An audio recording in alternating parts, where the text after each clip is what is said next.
या जनजाति के नहीं है तो आपको जो है दूसरा प्रमाण पत्र जो है उस गांव में रहने का जो वोटर कार्ड है या आइडेंटिटी कार्ड है, कोई भी कार्ड लगा सकते हैं। और इसमें साक्ष्य, जिस भूमि को आप क्लेम कर रहे हैं उस साक्ष्य के लिए केवल 2 गांव के बुजुर्गों का बयान चाहिए। ये तो बहुत सिंपल है।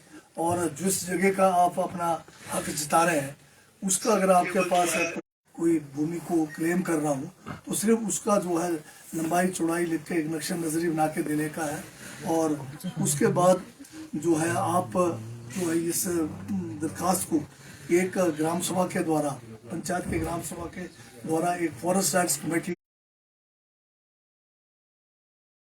से ग्राम सभा होगा इस FRA के लिए। उसमें 18 साल से ऊपर जितने भी अडल्ट है वो वोट कर सकते हैं। पंचायत के ग्राम सभा में केवल एक व्यक्ति जो है घर से 18 साल से ऊपर का वोटर होता है, परंतु इसके लिए जो है सभी अडल्ट मेंबर्स इसके वोटर हैं। और अगर ग्राम सभा 50% लोग ITDP होते हैं, इनकी कमेटी हुई, इन्होंने भी यही देखना है कि जो इनके पास SDLC से जो प्रार्थना पत्र आए हैं वो जो है नियम अनुसार है, और अगर नियम अनुसार है तो वो उसको जो है सैंक्शन कर देंगे। उसके बाद इनको जो है पट्टा दिया जाएगा और वो भूमि के उस टुकड़े पर, उस भूभाग पर जिसका इन्होंने क्लेम किया है उसके मालिक बन जाएंगे। तो ये एक बहुत बढ़िया कानून है।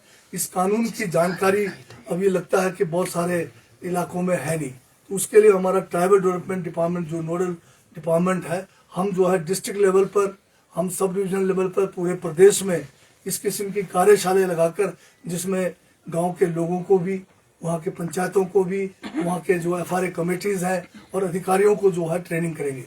जनजातीय क्षेत्रों में तो हमने ये काम शुरू कर दिया है और वहाँ पर काफ़ी इस ओर जो है काम भी हो रहा है।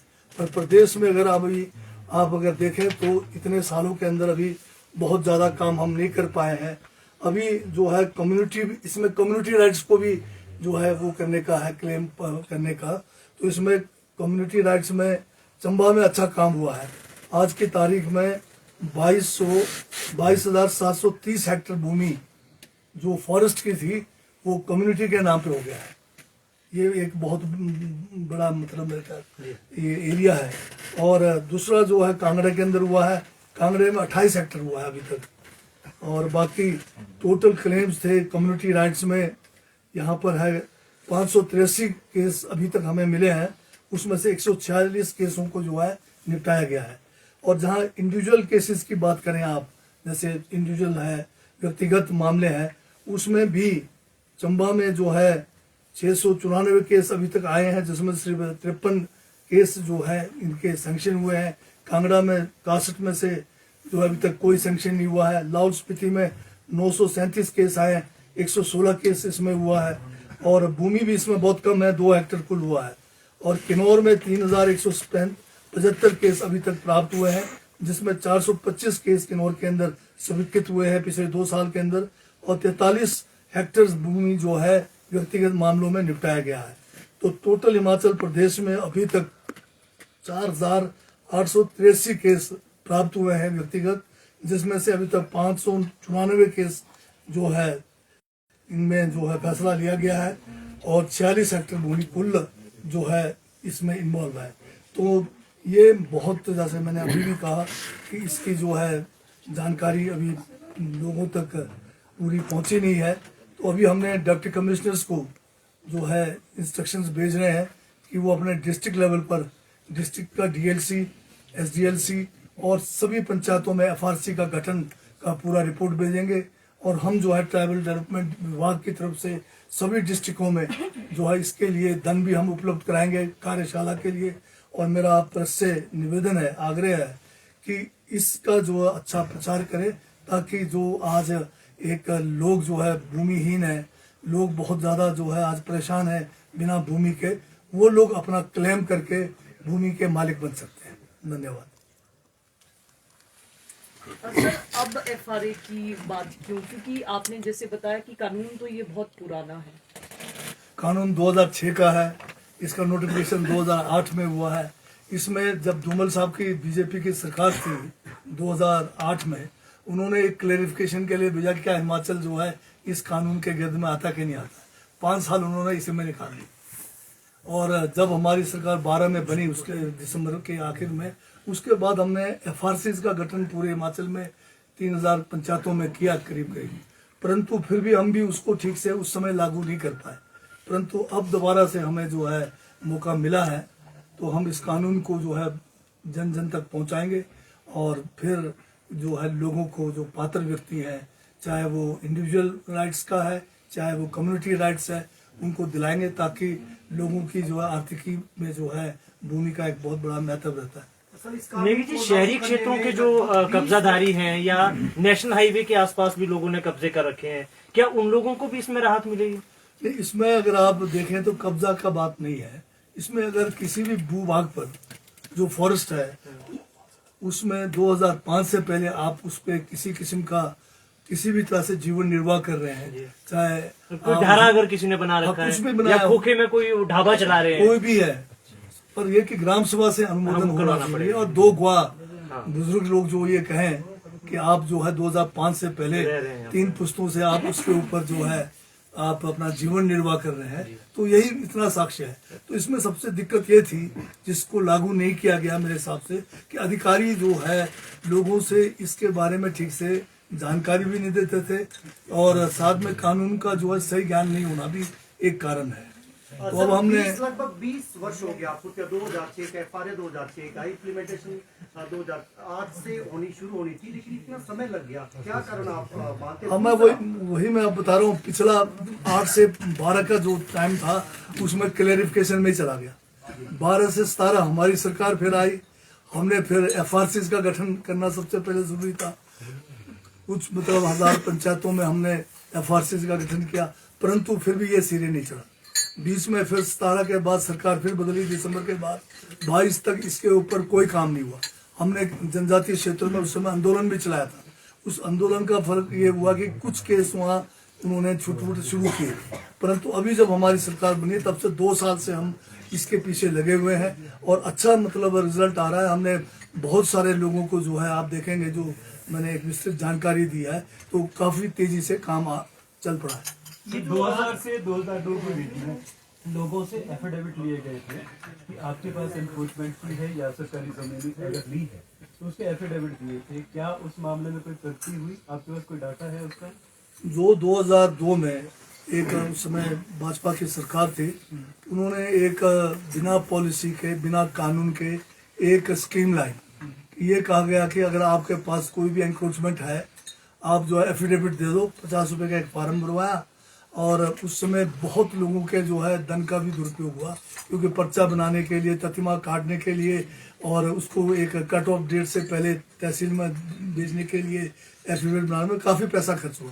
परंतु ये जो बिना कानून का जो है एक कागज बनाया और आपने एक जो एफिडेविट दे दिया, बयान दे दिया एक मजिस्ट्रेट के सामने कि मैंने एंक्रोचमेंट किया है, तो आज की तारीख में 1,30,000 लोग हैं जो उस 2002 के एक स्कीम में फंस गए और सब के सब जो है नाजायज कब्जादारी घोषित हो गए हैं।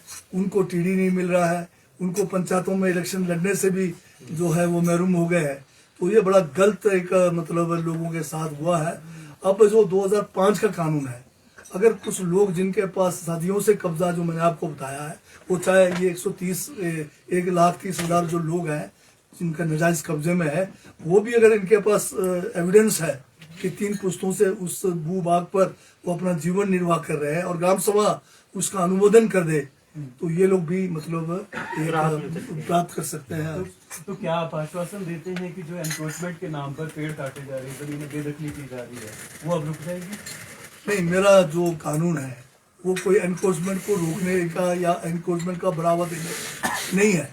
हम तो जो आपका 2005 से पहले जिस भूभाग पर आप जनजाति हैं और अगर गैर जनजाति भी है, अगर पारंपरिक रूप से आप वन उसके ऊपर निर्भर है, आप अगर अपना जो है जीवन निर्वाह उसके ऊपर प्रूफ करते हो, और प्रूफ बड़ा सिंपल है, 2 गवाह लगने हैं और ग्राम सभा का अनुमोदन होना है, ये 2 बातें हो गई, तो आप जो है आप भूभाग के मालिक बन सकते हैं। मिनिमम जमीन कितनी है? जमीन का क्या है? इसका मैक्सिमम जमीन जो है 50 बीघे तक मिल सकता है अगर नहीं, जगह। जैसे मान लो मैं हूँ, मेरे पास 100 बीघे जमीन है और मैं इनक्रोच कर कमेंट करके 2005 से कहीं और जगह बैठा हूँ, तो उस स्थिति में क्या होगा? अपनी तो मैं कर रहा हूँ ये encroach। पहले तो आप अपने दिमाग से निकालो ना कि हम एनक्रोचमेंट को रेगुलर नहीं कर रहे हैं। ये कानून एनक्रोचमेंट को रेगुलर नहीं कर रहा है। 2005 से पहले 3 पुस्तकों तक पीछे अगर आप प्रूफ करते हैं, 2 गवाह के माध्यम से ग्राम सभा अनुमोदन करता है, तो आपके जो हक उसके ऊपर था उसको जो है रिकॉग्नाइज कर रहे हैं हम। एनक्रोचमेंट को रिकॉग्नाइज नहीं कर रहे। 2005 से पहले आप उस भूमि पर आप जीवन निर्वाह करने का अगर वो प्रूफ होता है, ग्राम सभा अनुमोदन कर रहा है, तो हम उसको रिकॉग्नाइज कर रहे हैं। मतलब उसके पास अपनी भूमि नहीं है, वहाँ से जीवन निर्वाह कर रहा है। जहाँ ये जो है फॉरेस्ट लैंड के ऊपर बात हो रही है, फॉरेस्ट लैंड पे अगर आप अपना जीवन निर्वाह 3 पुस्तकों से कर रहे हैं, तो आपके पास अगर गवाह है और ग्राम सभा अनुमोदन करते हैं तो आप मालिक बन सकते हैं। चाहे ये डीपीएफ में, चाहे यूएफ में, चाहे ये आपका सेंचुरी एरिया भी है। तो ये कानून जो है बहुत बढ़िया कानून है। इसका भरपूर फायदा लोग उठाएं और आपके माध्यम से इसका प्रचार हो जाए तो लोगों का कल्याण हो सके। सर कॉपी दे दो। लोगों ने घर बनाए हुए कॉपी है। हाँ जी, ये जो है हमारा जो डिपार्टमेंट का वेबसाइट है उस पर सारा वेबसाइट पे लगा हुआ है। फिर भी एक आध कॉपी हम शेयर कर सकते हैं आपके साथ, क्योंकि बहुत मटेरियल है नहीं, तो इनमें से दे दीजिए आप। इनमें से ये है, ये वेबसाइट पे सारा है, अवेलेबल सारा है। और ये पोस्टर भी बनाया हुआ हमने, कैसे कैसे होना है, तो ये पोस्टर दिखा दीजिए इनको कैसे कैसे। और सर इसमें चैलेंजेस क्या क्या है? हाँ जी, चैलेंजेस क्या क्या है? कुछ नहीं है, मुंह में लड्डू है, खाने की क्षमता की। अगर मुंह में लड्डू देने के बाद भी अगर हमें धक्का मारना पड़े तो फिर तो बड़ा मुश्किल है, वो तो चौक हो जाएगा। इसमें क्या विभाग के पास कोई आंकड़ा भी आया है कि कितने लोग हो सकते हैं जिनके पास इस तरह की कब्जे हैं? मैंने बता रहा हूँ आपको, 1,30,000 तो जो 50 रुपए फार्म भरने वाले फंसे, हजारों केस जो बंदोबस्त में नाजायज कब्जा दिखाया हुआ है, वो लोग भी इसमें हैं। जो 40-40 साल 50 साल हुए बंदोबस्त होके, उनके तो कब्जा दर्ज भी है। और जो लोग बेचारे दर्ज भी नहीं है, वो जो है सदियों से रह रहे हैं। अब जैसे गुज्जर है, जनजाति लोग हैं, गैर परंपरागत लोग हैं, सारे ये हैं। शामलात भूमि को लेके कोई गवर्नमेंट का पेंडिंग ऑर्डर भी है? शामलात भूमि तो पहले ही वेस्ट हो गया, कब का कहानी खत्म है। शामलात तो बचा ही नहीं है। हिमाचल में जो भी जमीन बची है आज की डेट में, कुछ जिले में थोड़ा बहुत जो है रेवेन्यू लैंड है, बाकी टोटल जो है फॉरेस्ट लैंड है। तो ये कानून फॉरेस्ट लैंड के लिए बोल रहा है, और हिमाचल में ऑल वेस्ट लैंड भी इंक्लूड है फॉरेस्ट लैंड में। तो ये लैंड है सर, उसमें कोई गवर्नमेंट के स्टैंडिंग ऑर्डर है कि वो अलॉट की जा सकता है? वो तो अलॉट उनके लिए किया जाएगा जहाँ पर अगर अवेलेबल है, वो है लिमिटेड है, बहुत कम है। सर लोगों ने तो फॉरेस्ट में मकान बनाए हुए हैं, तो वो भी इसमें आ जाएंगे। फॉरेस्ट लैंड में 2005 से पहले आप अगर प्रूफ करते हैं और ग्राम सभा अनुमोदन करते हैं, 1 पैसा खर्च नहीं होना आपका, 1 पैसा नजराना भी नहीं देना आपको। सर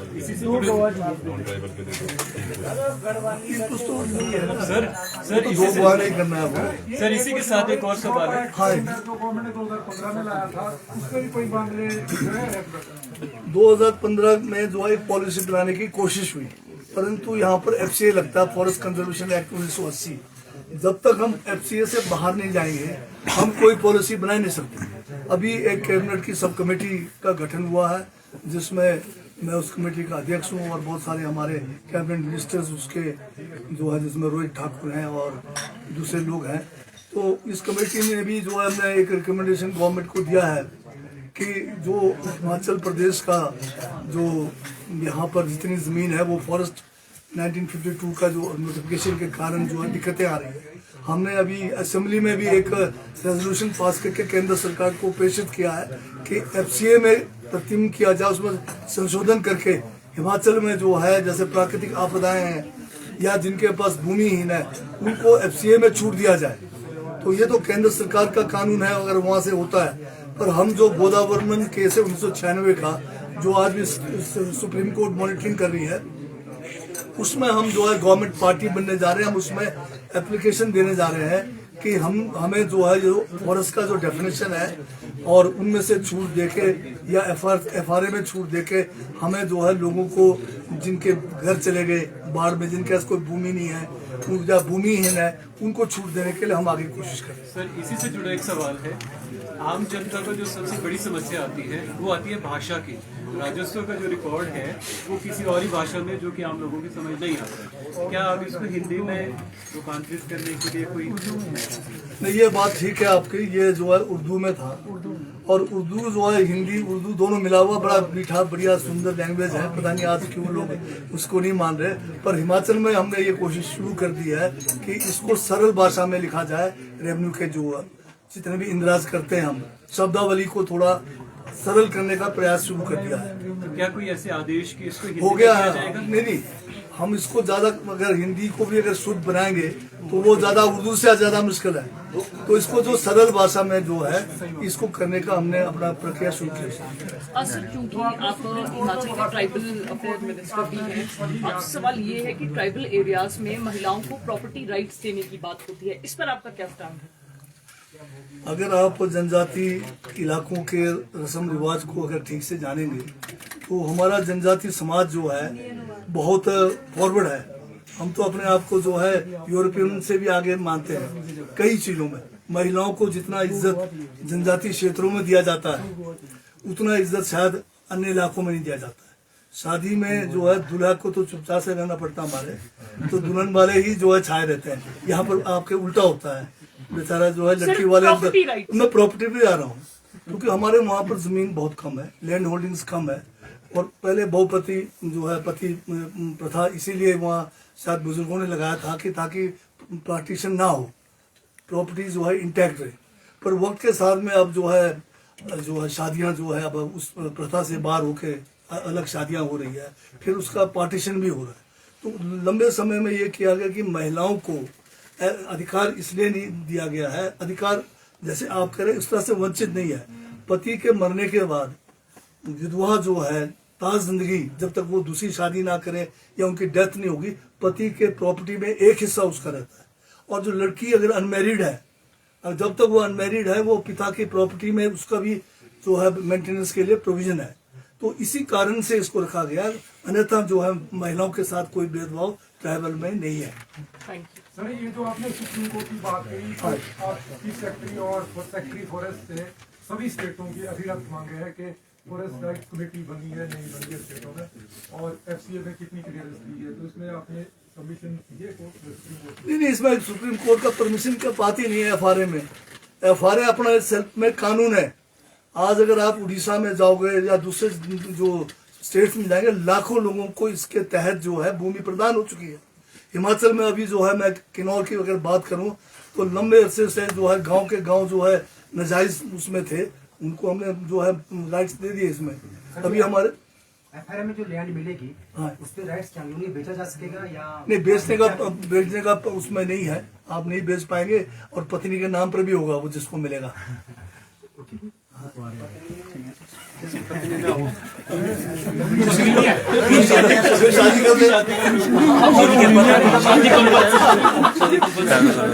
शादी कर